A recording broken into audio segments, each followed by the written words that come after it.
मैं मौली और मेरे इस चैनल अनटोल्ड क्राइम्स विद मौली में आप सभी का स्वागत है।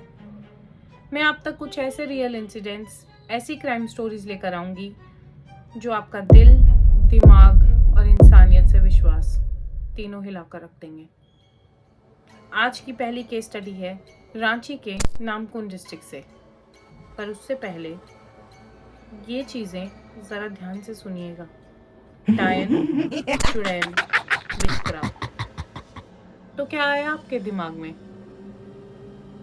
पीपल का पेड़, सुनसान गली, अंधेरी रात, उस अंधेरी रात का सन्नाटा चीरती हुई पायल की छन छन छन।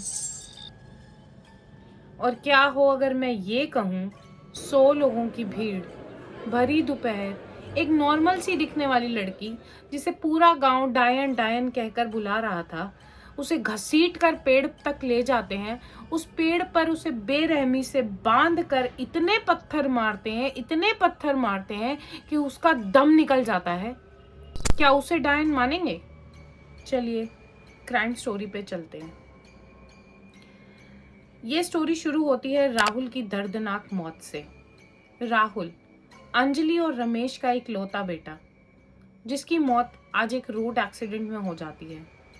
एक रोड रेज का केस था, हिट एंड रन, क्योंकि एक अनआइडेंटिफाइड व्हीकल ने राहुल की बाइक को पीछे से हिट करा था और राहुल की ऑन स्पॉट डेथ हो जाती है।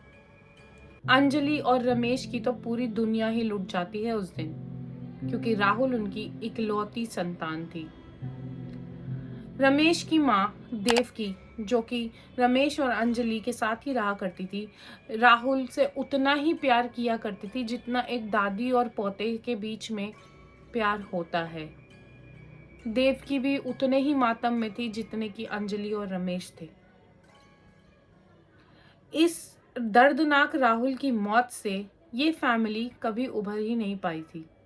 पर धीरे धीरे चीज़ें नॉर्मल करने के लिए रमेश ने अपनी खेती बाड़ी करना दोबारा शुरू करा।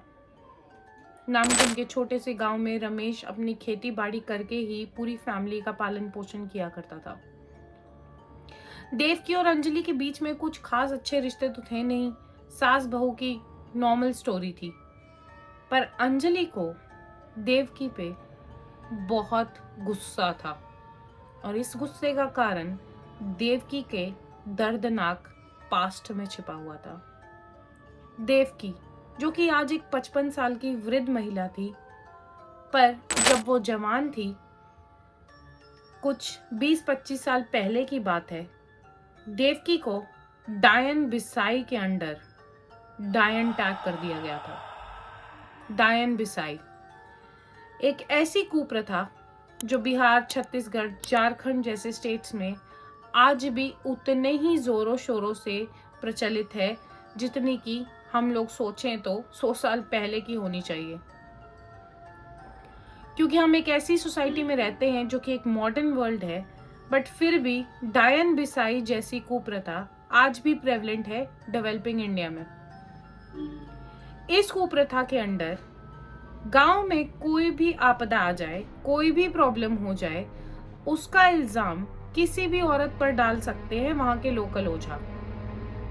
और देवकी को गांव में सूखा पड़ने की वजह मानकर, उसे डायन मानकर, कुछ 20-25 साल पहले डायन बिसाई के अंडर पेड़ से बांधकर मारने ही वाले थे कि तभी वहां पर लोकल पुलिस ने इंटरवीन कर दिया और देवकी को बचा लिया गया। देवकी वहां से तो बच गई, पर ये डायन का टैग देवकी पे आज तक उतना ही ठोस था जितना आज से 20 साल पहले था। अंजलि का रोज खून खोलता था देवकी को देख देख कर, क्योंकि कहीं ना कहीं राहुल की एक्सीडेंट की वजह वो देवकी को मानने लग गई थी। हर लोकल ओझा, हर उस साइकिक, हर उस स्पिरिचुअली इंक्लाइंड आदमी के पास अंजलि जा चुकी थी जो उसे ये बता सके कि हाँ, देवकी डायन आज भी है और शायद राहुल की उसने बलि दी है। अंजलि के दिमाग में ये शक दिन ब दिन उतना ही गहराता जा रहा था जितना कि उसका गुस्सा देवकी को देख देख कर बढ़ता जा रहा था। राहुल की मौत का कारण देवकी को मानने लग गई थी अंजलि, पर वो ये भूल गई थी कि देवकी उस राहुल की दादी भी थी जो उससे उतना ही प्यार करती थी जितना कि अंजलि और रमेश राहुल से किया करते थे। दादी के लिए पोता तो वैसे भी कहते हैं ना, मूल से ज्यादा ब्याज प्यारा होता है, तो राहुल तो अपनी दादी की आंखों का तारा था ही, बट देवकी का ये डायन का टैग उसे कहां तक लेकर जाएगा अभी पता चल जाएगा आपको थोड़ी देर में। अंजलि के दिमाग में ये भावना रोज गहराती थी कि मुझे अपने बेटे का बदला लेना है। देवकी ने मेरे बेटे को खाया और अब मैं अपने बेटे की मौत का बदला खून से ही लूंगी। अंजलि नेवर प्लान्ड एनीथिंग, पर अंजलि का गुस्सा उसे एक दिन लोहे के सरिये को उठाने पर मजबूर कर देता है। अगस्त 2015 देवकी घर से बर्तन धोने हैंडपंप के पास पहुंचती है और अंजलि उसका पीछा उस लोहे के सरिये के साथ कर रही होती है। अंजलि ने देवकी के सर पर इतनी तेज वो लोहे का सरिया मारा कि उसका पूरा सर का मांस खुल के जमीन पर गिर गया। देवकी की मौत वहीं हो गई और अंजलि तेज तेज वहीं खड़े होकर हंसने लगी क्योंकि आज उसका बदला पूरा हो गया था, एक डायन को मारकर। सब लोग शॉक थे कि एक बहू ने सास का इतनी बेरहमी से खून कर दिया, और वो भी 20 साल पुरानी उस बात पर कि वो एक डायन है। पर अंजलि वॉज सो कन्विंस्ड कि उसने पुलिस के आने का भी वेट नहीं किया और मौकाए वारदात पे ही सबको ये एडमिट किया कि मैंने उस डायन को मार डाला है जिसने मेरे बेटे की बलि दे दी। और अंजलि ने कभी इस चीज का कोई पश्चातावा नहीं किया। एनीवेज, पुलिस क्राइम सीन पर पहुंचती है, अंजलि को अरेस्ट किया जाता है, अंजलि को अंडर इन्वेस्टिगेशन ले जाया जाता है, बट अंजलि के शक्ल पे बिल्कुल भी कोई रिग्रेट नहीं था। वो बहुत खुश थी। उसे लगा था कि राहुल की मौत का बदला पूरा हो चुका है। उसने देवकी को मारकर राहुल की मौत का बदला ले लिया।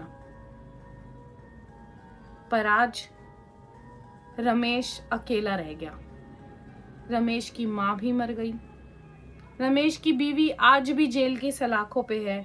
हर केस इज अंडर ट्रायल। और उसका बेटा तो पहले ही जा चुका था।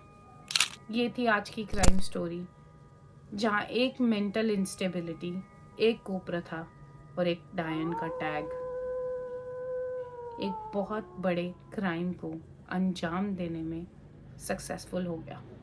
मुझे ये ज़रूर बताइएगा आप लोग कि क्या देवकी डिजर्व करती थी ऐसे मरना? क्या प्रूफ था कि वो डायन थी? क्या प्रूफ था वो कोई सिद्धि कर रही थी?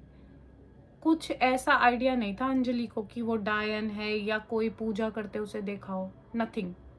बस एक टैग, एक लोकल ओझा का कंफर्मेशन देवकी की बेरहम मौत का कारण बना। जितने आप शौक थे ये कहानी सुन के, उतनी मैं हूँ। और ऐसी और कहानियाँ और क्रीपी क्राइम स्टोरीज अगर सुनना चाहते हैं तो please support my channel, like, share and subscribe Untold Crimes with Molly. Thank you for listening and supporting me. Jai Mahakal.